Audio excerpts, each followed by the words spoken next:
Hello दोस्तों, नमः शिवाय। दोस्तों, जितिया व्रत आने वाला है। इसको कहीं कहीं जो है जीवित पुत्र का व्रत भी कहते हैं। ये इस बार पड़ रहा है 2023 में 6 अक्टूबर शुक्रवार को पड़ रहा है। आपको बहुत बहुत शुभकामनाएं और बधाई। दोस्तों, ये जो व्रत है 36 घंटे का निर्जला व्रत होता है। और ये जो व्रत है अभी पूर्वांचल यानी उत्तर प्रदेश के पूर्वांचल एरिया आता है, वहाँ पर रखा जाता है, बिहार में और झारखंड में। और अब महिलाएं उनको देखकर मतलब राजस्थान और मध्य प्रदेश में भी रखने लगी है।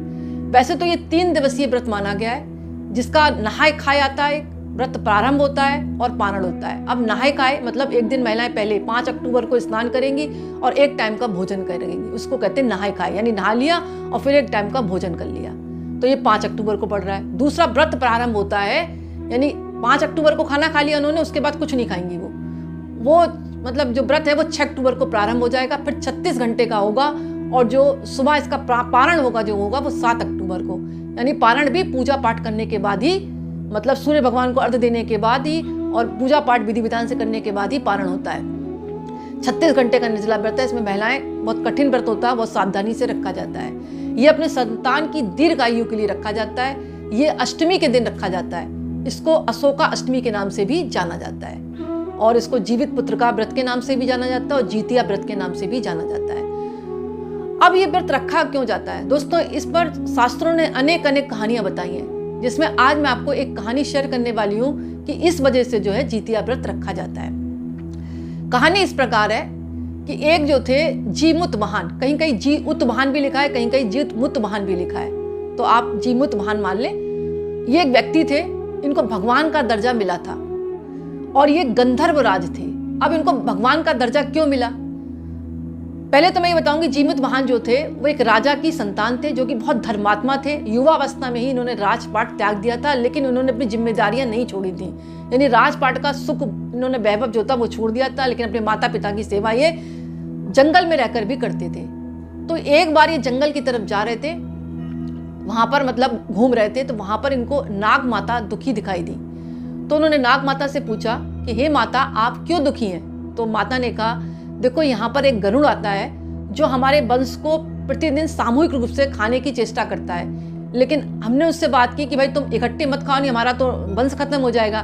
तुम एक एक हम तुमको अपना नाग दे दिया करेंगे, तुम खा लिया करो।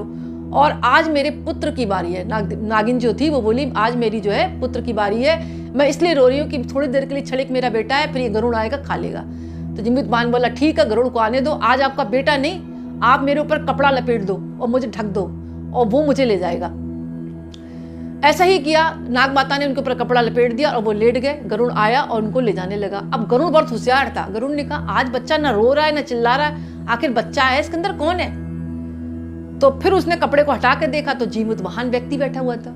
उन्होंने कहा कि तुम यहाँ कैसे? तो उन्होंने पूरी बात बताई कि भाई आप जो है सर्पों के वंश को खत्म करना चाहते हो, रोज रोज खाते हो, तुमको भी खाने की जरूरत पड़ी, तो तुम आज नाग माता के बच्चे को ले जा रहे थे, तो उसकी जान बचाने के लिए मैंने ये त्याग किया है, आज आप मुझे सेवन कर लो।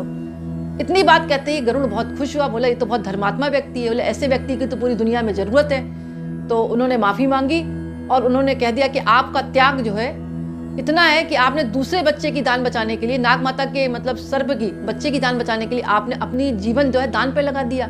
इसलिए मैं आज को आशीर्वाद देता हूँ कि आज के दिन ये जो व्रत है, अगर कोई महिला जीवित पुत्र का व्रत रखती है, यानी जीवित हुए बच्चे का व्रत रखती है, तो उसकी दीर्घायु होगी और किसी की संतान नहीं है तो उसको भी संतान की प्राप्ति होगी। और जो महिला इसका व्रत रखकर पूजा करेगी तो आपकी भी पूजा की जाएगी और आपको मैं भगवान का दर्जा देता हूँ। तो इसीलिए गंधर्व राज जो जीवित मुत महान है, इनकी पूजा महिलाएं इस दिन जरूर करती हैं और जितिया का व्रत रखती हैं। दोस्तों, एक बात और आती है, अगर कोई महिला शौक सपाटे में इस व्रत को शुरू कर देती है तो उसको नहीं करना चाहिए, क्योंकि ये व्रत एक बार शुरू होने के बाद करवा चौथ जैसा होता है, इसको छोड़ा नहीं जाता आजीवन। तो इस बात का आप विशेष ध्यान रखें और जितिया अगर व्रत रख रहे हैं तो इन बातों का आप ध्यान रखें। विधिवत चौकी स्थापित करें, शाम के समय गंधर्व राज जीवित वाहन की पूजा करें और इसमें एक जो है मादा चील और स्यारिन भी बनाई जाती है गोबर से, उसकी भी पूजा की जाती है, उनको सिंदूर लगाया जाता है और नैवेद्य चढ़ाया जाता है, धूप दीप अगरबत्ती से पूजा की जाती है। शाम के समय तालाब की भी पूजा की जाती है, एक बनाकर मतलब थोड़ा सा तालाब का रूप दे दिया जाता है, ईंटें लगाकर उसमें पानी भर के।